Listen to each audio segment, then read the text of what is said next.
Hello friends, welcome back to the channel. I'm Terry and I'm back with another video. Alright, so the topic that I want to talk about today is I really want you to ask yourself this question. Are you getting the best that you can right now out of life?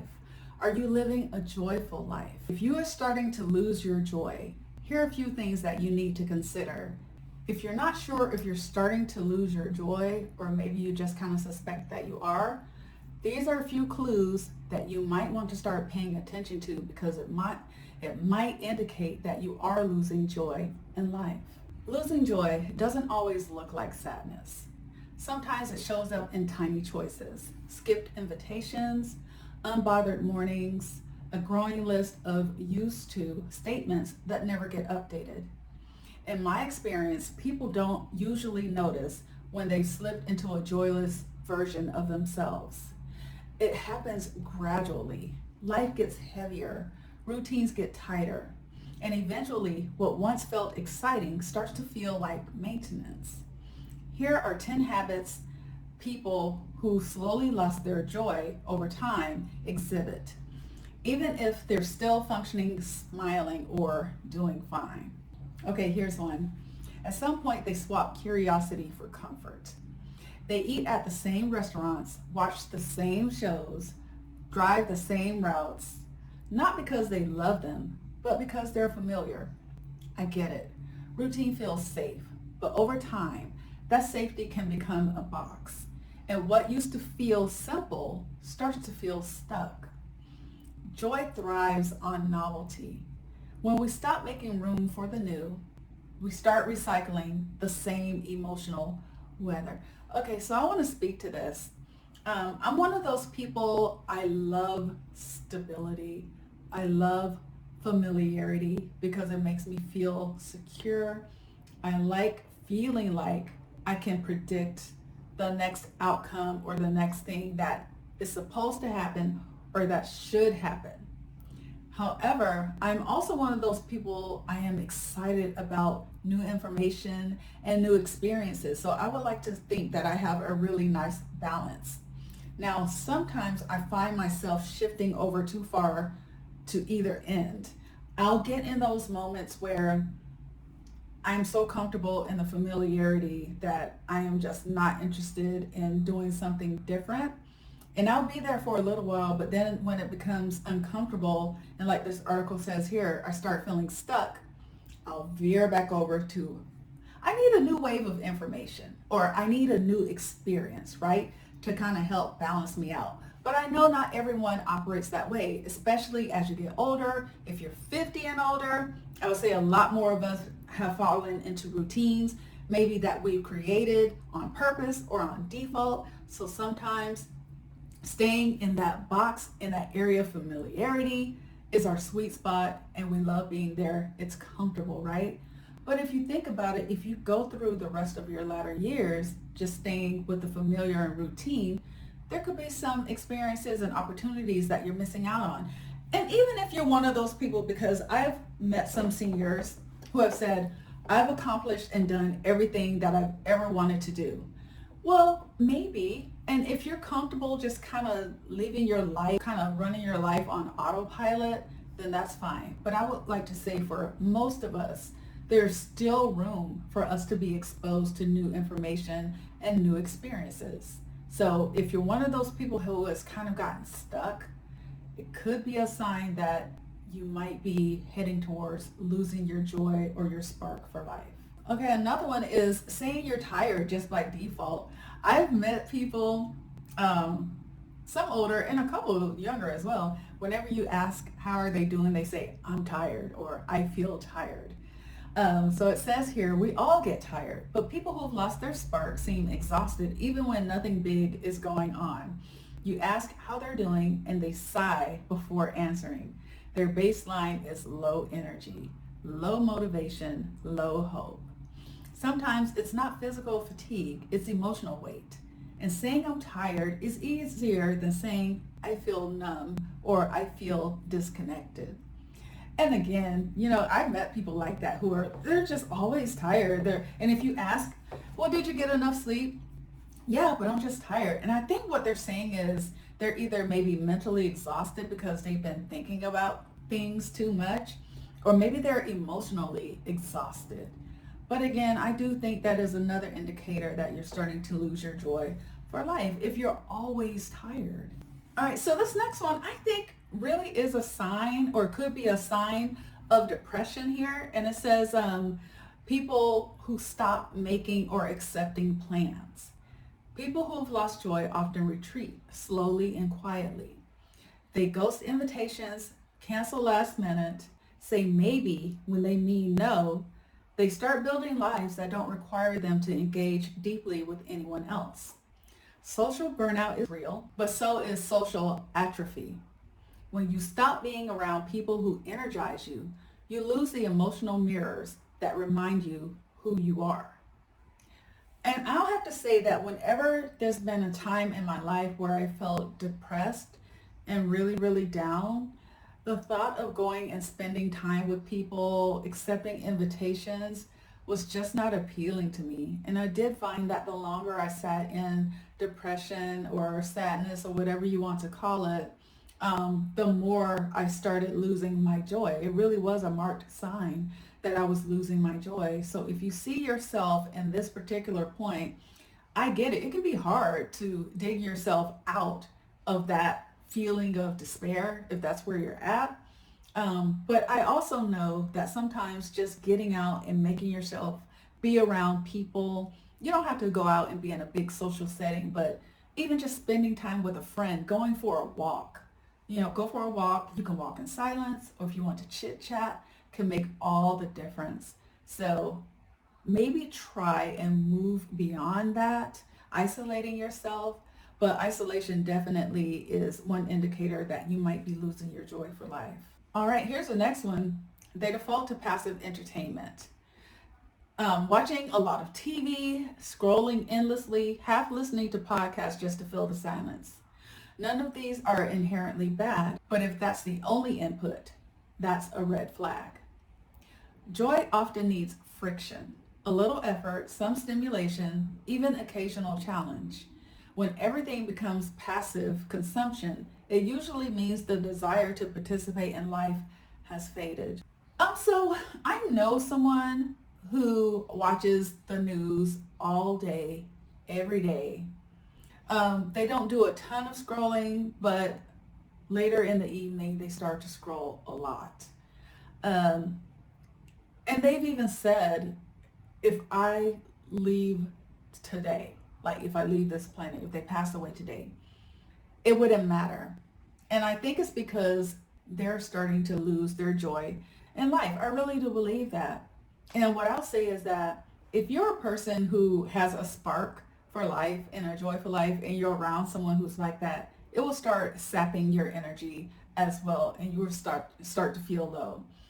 Passive entertainment is okay from time to time, but often is a bit much. And I think that there's probably some deep-seated reason that a person is deciding to engage in passive entertainment on a large scale. So again, this could be another sign that you're starting to lose your joy. All right, they stop noticing beauty. This one is subtle.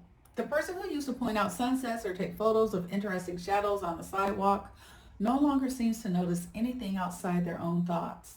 They walk through the world like it's a to-do list, not a place to be surprised. When someone loses their sense of wonder, even briefly, it's usually a sign they've also misplaced some joy. Okay, here's another one, downplaying your wins.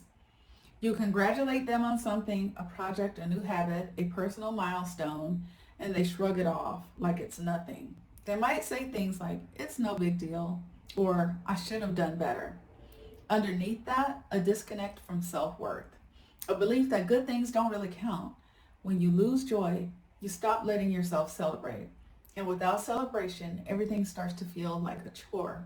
And I agree with that as well. So I do know people who are older that whenever they accomplish something and you compliment them on it, they try and downplay it. And I have to say, as the person who's giving the compliment, that can be very uncomfortable. And what I find too is the very same people who downplay their wins, they also practice self-deprecation. they put themselves down a lot. And for me, I'm thinking that, okay, if you're doing something like that, again, your self-worth must be pretty low.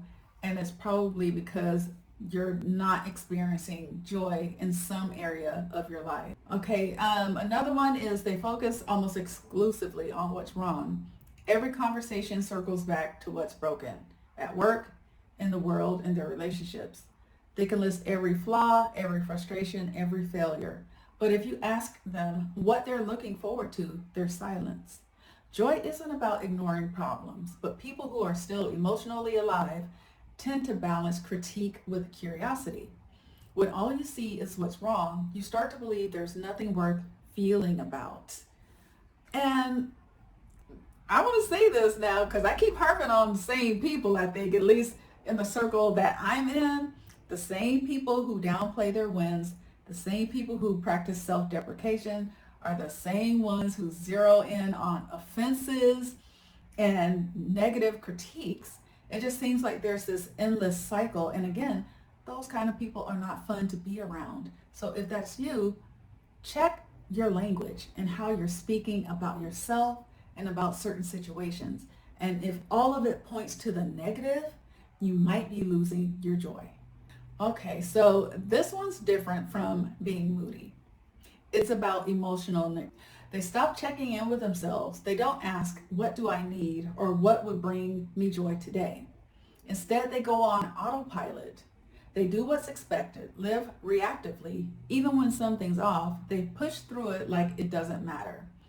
It's not that they want to feel bad. It's that they've forgotten what it's like to feel better. So I'm going to ask the question, do you see yourself in any of these points that I'm reading right now? Have you stopped caring about how you feel? Are you just kind of operating on autopilot? Do you take time to sit and check in with yourself to see how you're doing? Every morning, I like to do a mental body scan to see how I'm feeling. And sometimes I will ask out loud, how are you feeling today? And I think this one, it can easily go undetected, but think about, when is the last time you felt good? Do you remember what it's like to feel better? All right, here's another one. And while I'm going through these topics, I'm taking an inventory for myself because where I don't really see myself in any of these points, I know that it could easily happen, especially as you get further along in age. You kind of stop prioritizing things, or you stop placing as much importance on certain things. So I'm definitely paying attention to this list. So if this isn't you today, be mindful, because if you're not paying attention and you're not intentional, it could be you in the future. All right, so this next one says they abandon personal rituals that once grounded them. Maybe they used to write in a journal or go for morning walks or light a candle at night and just sit quietly with their thoughts. Over time, these rituals fall away, not because they stop working, but because it no longer feels worth it to keep them going. Joy doesn't need grand gestures, but it does need consistency. And when people stop doing the small things that once gave them meaning, that's when the deeper erosion begins. A few years ago, a friend of mine went through a long stretch where they just felt muted. Not sad exactly, just flat. They were still working, still meeting deadlines, still checking off boxes, but everything felt like a scene they were watching from the outside. It took them a while to realize they slowly let go of every small habit that once brought them joy. They stopped listening to music in the mornings, they quit journaling, they let their Sunday hikes fade into maybe next week. None of it was dramatic. They just got tired, then distracted, then numb. One night while cleaning out a drawer, they found an old moleskin notebook. They flipped through it and barely recognized the voice inside. Curious, hopeful, playful. They sat on the floor and cried, not because they missed who they were, but because they realized they let them slip away without a fight. The next morning they went for a walk. No phone, just sneakers and sky. They didn't feel better instantly, but they felt something. That was enough. And another thing that I want you to think about is if you don't fit the description of any of these talking points, you may have friends and family around you that do. So please share this video with them as well. Okay, the next one is you stop asking questions. This might be the most telling one. People who've lost joy often lose curiosity. They stop wondering, exploring, poking at the world.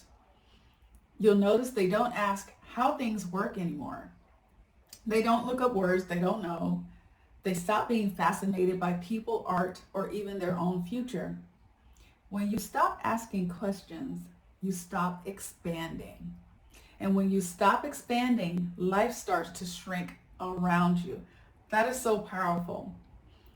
I also believe that when you start losing curiosity, it often means that you're kind of disenchanted with the world around you. I mean, there's just so much to explore and experience because you can't experience and explore all of it, right?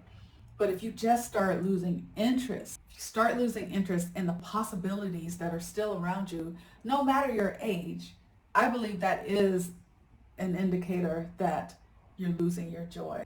And they're right. The world around you starts to shrink because you're just kind of confined in this little box of all the information and experiences that you've gone through leading up to this point in your life.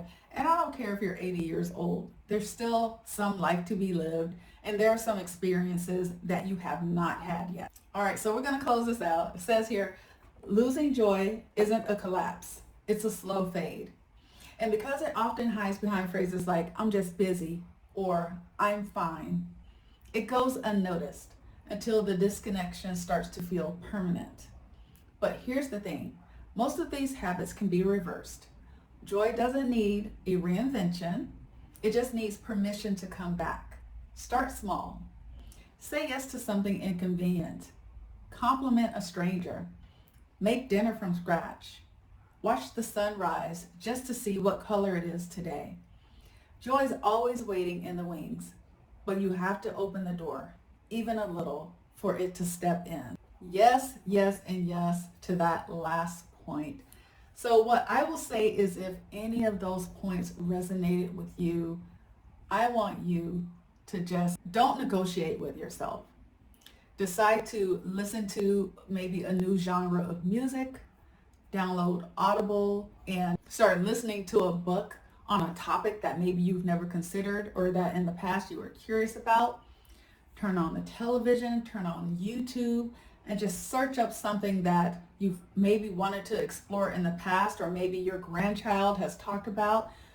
Exploring something new, let's say that someone else spoke to you about, could make the connection with them even stronger, because if you're curious about what it is that they're into, maybe that could help spark your interest, because you'll be exposing yourself for the benefit of having a conversation with them about that topic. You know, again, start small. Maybe try a different flavor of ice cream. Go to a different restaurant or something like that. Go sit outside at a different park that you've never been to. So I'm going to wrap up this video, but what I will say is that no matter your age, life is still yet to be lived. You just have to decide that you want to do something different, something new, if your life feels kind of stuck or stale. So just know that I'm rooting for you. I hope you enjoyed this video. If you did, give it a thumbs up. Pass it along to someone who could maybe use this message. Maybe they really need to hear this so that they can reignite their joy, their curiosity. All right, so you all take care, be well, and I'll see you in the next one.